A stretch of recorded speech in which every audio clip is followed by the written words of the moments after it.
그 감사위원회를 추진하게 된 배경에 대해서 먼저 좀 말씀을 좀 부탁드려도 되겠습니까? 예. 기본적으로 저는 공직사의 가장 중요한 기능이 인사와 감사라고 생각합니다. 공정한 인사, 공정한 감사, 특히 신뢰받을 수 있는 감사가 대단히 중요합니다. 근데 그동안 우리 경남도의 역사를 돌아보면 굵직굵직한 사건들 앞에 감사를 정치적으로 활용하거나 또는 정치적 탄압의 도구로 악용한 사례들이 없지 않았다, 이렇게 말씀을 드릴 수 있고요. 그런 차원에서 감사에 대한 도민들의 신뢰가 그렇게 높지 않은 것이 사실입니다. 그래서 이런 감사의 공정성, 신뢰성을 높이기 위한 방안으로 합의제 행정기구인 감사위원회를 도입을 하고, 이제는 어떤 사람이 도지사가 되더라도 감사를 통해서 자신의 개인적인 목적, 개인적인 정치적 도구로 활용하는 일은 없도록 만드는 그런 제도적인 방안으로 감사위원회를 설립하고 올 1월에 출범시키게 됐습니다. 네, 청렴과 공정은 우리 행정 신뢰의 가장 기본이라고 생각을 합니다. 특히나 농산물을 판매하는 지자체 유통 브랜드가 어떤 부정한 방법으로 수산물인 어묵이 판매되는 일과 같이 그러한 어처구니 없는 일들이 우리 경남도에서 발생하지 않도록 우리 감사위원회의 제 역할 기대하겠습니다. 지사님, 현재와 같은 수도권 쏠림 현상 그리고 수도권 블랙홀 현상이 계속된다면 그 대한민국의 균형 발전은 어렵고, 수도권과 지방의 상생을 위해서라도 동남권 메가시티 부울경 광역특별연합이 필요하다는 지사님 말씀에 전적으로 동의를 합니다. 다만 앞서 여러 의원님들이 도정 질문을 통해 말씀하신 것처럼 창원을 기점으로 동부 도시 지역을 제외한 우리 그 서부권 중심의 그 시군들은 소외되는 것은 아닌지, 그리고 지방 소멸이 가속화되는 것이 아닌지 우려가 있는 것도 사실입니다. 그 여러 이유와 그리고 이해관계가 있겠지만 모 지자체에서 도청 이전을 주장하면서 무리하게 그 지역 여론을 형성하고자 하는 것은 그러한 지역의 위기감에서 비롯된 이유도 있다고 생각을 하고요. 그 앞서 의원님들이 질의와 또 지사님이 또 성실한 답변을 주셨기 때문에 이 질문을 제가 드리지 않는 것으로 하고요. 메가시티 추진에 있어서 경남의 18개 시군과의 협력과 소통, 그리고 주민들의 의견 수렴도 잘 될 수 있도록 부탁을 좀 드리겠습니다. 예. 네. 선생님, 저는 함안에서 나고 자랐습니다. 제가 말투가 좀 사투리가 별로 없어서 고향이 이제 수도권이라고 생각하시는 분도 계신데요. 제가 함안에서 나고 자랐습니다. 그 오늘 보니까 우리 본회의장에 함안도 부군수를 지내신 분들도 3분이 계시더라고요. 예, 가장 많을 겁니다. 네.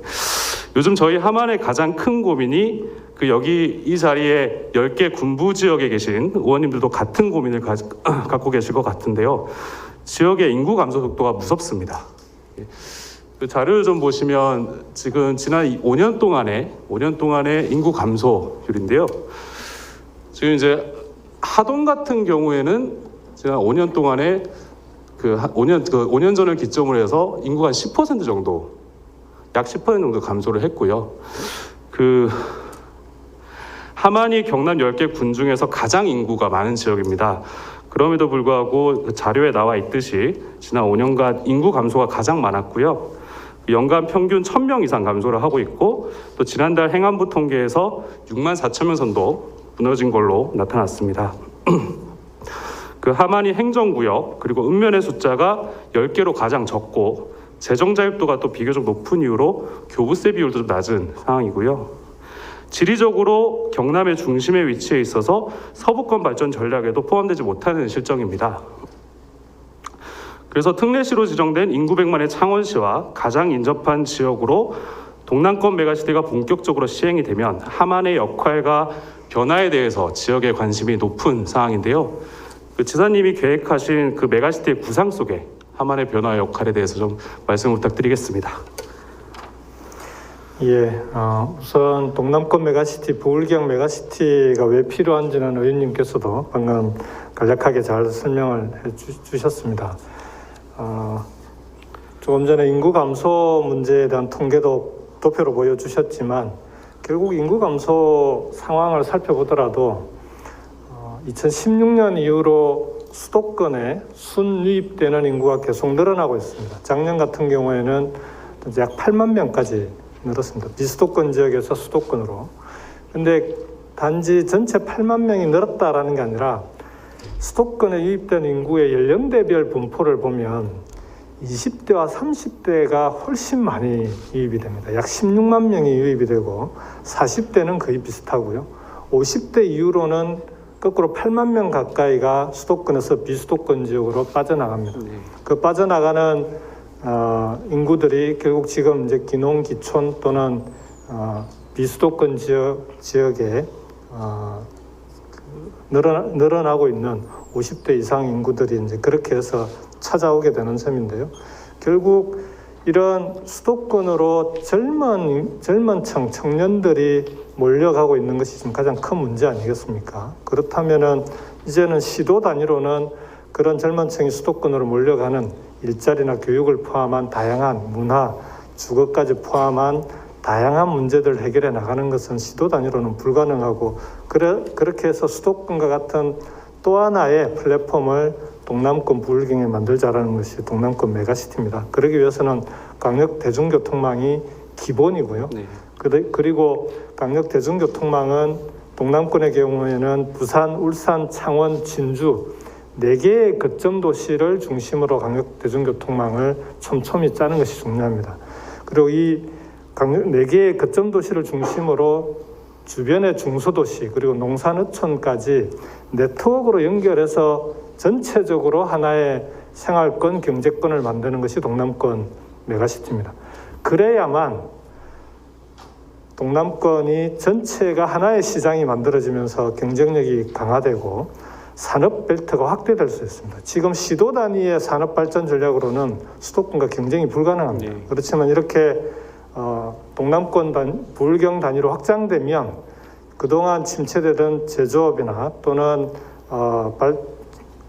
정체되어 있던 물류산업의 발전이라든지 특히 부산 신안과 가덕 신공항이 연계되는 복합물류산업이라든지 이런 우리 경남의 새로운 산업의 발전 기회가 늘어나게 될 거고요. 그런 산업의 기회들이 각 시군의 노력 여하에 따라서는 지금까지는 아무리 해도 안 되는 그런 것들이 이제는 하면 만들어 나갈 수 있는 그런 조건들을 하나하나 이제 쌓아 나갈 수가 있는 거죠. 그게 동남권 메가시티가 또 하나의 수도권으로서의 플랫폼이 되면서 시군들의 권역 단위로 또는 각 시군별로 더 많은 경제와 산업 발전의 기회를 부여하게 된다. 이렇게 말씀을 드릴 수 있을 것 같습니다. 그리고 또 하나 이 거점 도시와 중수도시, 농산어촌 간의 네트워크가 만들어지게 되면 농수축산업에도 똑같은 효과를 미치게 됩니다. 지금 지역에서 생산되는 농수축산물이 서울까지 올라가야 되는 물류 부담, 그러다 보면은 돌아오는 이익이라든지 이런 것들이 아무래도 줄어들 수밖에 없는데 이 800만 시장을 800만을 단위로 이 부울경 내에서의 먹거리 공동체 광역 초광역 푸드 플랜이 만들어지게 되면 물류 비용도 감소하게 되고 그렇게 되면 우리 지역 내 농수축산물의 경쟁력도 강화되고 그렇게 해서 먹거리 공동체를 만들게 되면은 농산어촌도 동남권 메가시티가 또 다른 기회가 될 수 있는 겁니다. 함안의 경우에는 함안에 4개의 IC가 있고 또 철도역까지 있기 때문에 그런 좀 생활 공동체를 구축하는 데서는 대단히 유리한 여건을 갖고 있기 때문에 이런 유리한 여건을 활용해서 여러 가지 다양한 발전 방안들을 특히나 경남의 동서부 지역 갈등을 부추기는 어떤 정치적 이득을 얻고자 하는 것에 대해서는 시장님께서는 단호하게 대처해 주시기를 당부 말씀을 좀 드리고 싶습니다. 지금까지 해왔듯이 앞으로도 단호하게 대처하겠습니다. 예, 감사합니다. 예, 제가 오늘 질의하는 내용이 일자리 경제국 소관 업무에 해당되는 부분도 있기 때문에 우리 김희영 국장님께서도 관심 있게 경청을 해주시길 바랍니다. 2019년도에 우리 박준호 의원의 대표 발의로 감정노동자 권리보호 등에 관한 조례가 제정이 되었습니다. 우리 도에서도 감정 노동자를 보호하는 정책과 사업들이 추진되고 있는데요. 아직 제도가 정착되기까지는 많은 노력이 필요한 것 같습니다. 현재 우리 도는 감정 노동자 권리보호센터를 운영하고 있고, 그리고 김경수 지사님께서도 노동자가 행복한 경남을 만들기 위해 노력하고 계시기도 한데요. 공공부문에서도 감정 노동자에 대한 보호가 적극적으로 이루어져야 한다고 생각을 합니다. 우리도 각 부서와 출처 출연 기관에서 감정 노동 매뉴얼을 작성하고 비치하고 있는 곳은 5개 기관인데요. 여기 자료에 나와 있는 5개 기관인데요.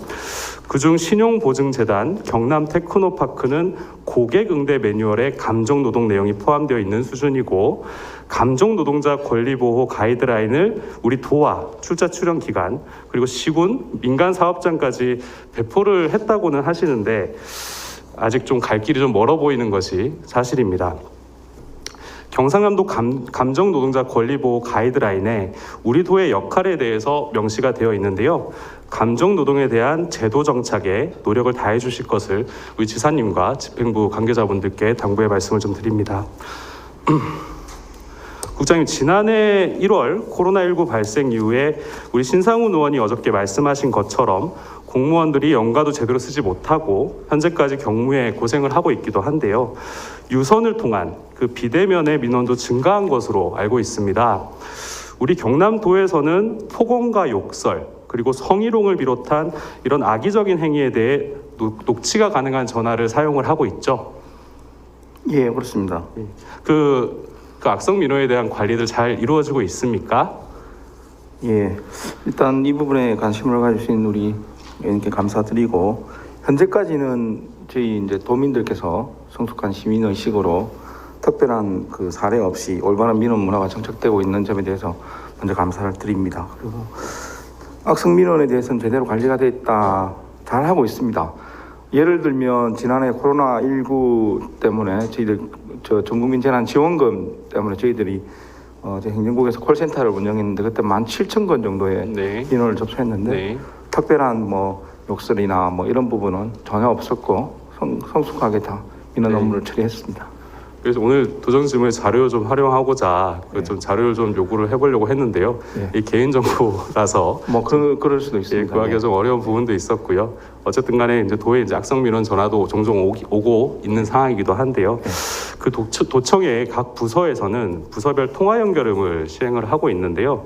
그 자료에서 보시다시피 일반 전화 연결음을 사용하는 부서가 대부분이고 우리 도의 정책을 홍보하는 부서도 많이 있었습니다. 법무 담당관실의 행정심판계 정도만 욕설, 폭언에 대한 자제를 요청하는 연결음을 사용하고 있더라고요. 네네.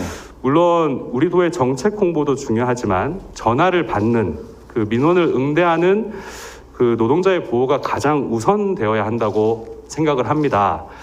우리 도의 그 행정 전화 연결음을 그 정책 홍보에 앞서서 민원 응대 노동자 보호 연결음으로 바꾸는 것은 어떻겠습니까? 사전에 이제 이런 그 민원을 할 때 대응을 감정 노동자에 대한 대응을 잘 해달라, 그런 사전에 고지 차원에서 보면 민원 보호 연결이 상당히 좋다고 봅니다. 그래서 의원님께서 행정 심판계만 하셨는데 우리 종합민원실도 그렇게 하고 있고, 저희들은 또 특별하게 또 임산부에 대해서는 본인이 신청을 하시면 안내음은 지금 전화를 받으시는 공무원은 임산부입니다, 이렇게 하면서 전화 예절에 대한 배려를 부탁드립니다, 이렇게 특수시식도 하고 있고, 전체에 대해서 할 수도 있겠지만 저희 도 전체를 이렇게 어떻게 보면 좀 나눈다고 보면 정책 홍보 부서도 있을 것이고 집행 부서도 있을 것이고 그다음에 지원 부서도 있을 것인데, 저희들 그 다른 8개 과에서는 과별로 특수한 내용을 홍보하는 멘트가 또 나가고 있습니다. 네네. 안내음이 나가고 있습니다. 네. 그래서 개별적으로 그리고 부서별로 선택이 가능하게 되어 있습니다. 그건 통보 담당관실에 요청을 하면 선택이 가능하게 되어 있기 때문에, 그렇지만 의원님 주신 말씀에 대해서 전반적으로 한번 검토를 하고 또 말씀하시겠지만 시군에서도 같이 할 수 있으면 같이 할 수 있도록 논의 한번 해보겠습니다. 예, 국장님 말씀처럼 제가 이제 그 일선 시군에 특히나 이제 사회복지 공무원 그 민원을 담당하고 있는 그런 공무원들한테 직접 찾아뵙기도 하고 전화를 드리면서 여쭤보기도 했었습니다. 네네네. 그런 말씀을 하시더라고요. 그게 뭐 ARS라도 그렇게 뭐 가족처럼 대해주시라는 뭐 그런 멘트가 좀 나간다고 한다 그러면 네네. 뭐 화가 나시거나 하는 네. 민원들이 조금이나마 좀 수그러들 수 있는 부분이 있지 않겠는가 네. 이런 부분에 대해서 말씀을 드렸고요. 다만 이제 그 공무원분들 직원분들이 하시는 말씀이 도에서도 안 하는데 군에서 되겠습니까? 이렇게 얘기를 하더라고요.